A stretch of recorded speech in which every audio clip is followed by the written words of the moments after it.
Whether on the campsite or the job site, you can never have enough durable storage.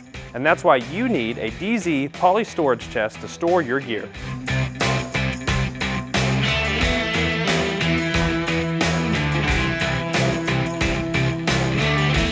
This storage chest by DZ is a versatile addition to your setup. It's only 20 pounds and made from a lightweight poly plastic, but don't let that fool you, this chest is strong. It has a double wall lid for added strength from the top side, and the rigid plastic frame resists warping during those long adventures. One of the best things about this storage chest is that it's universal, so you can load it up in your truck, put it on a roof rack, and take it anywhere you want to go. The DZ Poly Storage Chest is designed to safely store your tools, gear, or whatever it is that you need to store.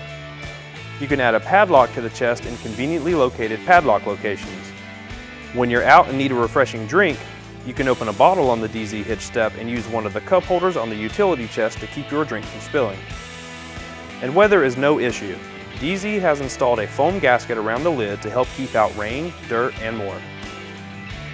Not enough space? DZ also has a larger size with the same great features. It doesn't matter if it's tools, fishing gear, picnic supplies, groceries, or whatever it is you're storing, the DZ Poly Storage Chest is a great tool to keep your things safe and dry. If you're interested in purchasing the DZ Poly Storage Chest, check out the store locator in the description below or on screen. And don't forget to subscribe for new videos each week. Thanks for watching, and we'll see you next time on In the Garage.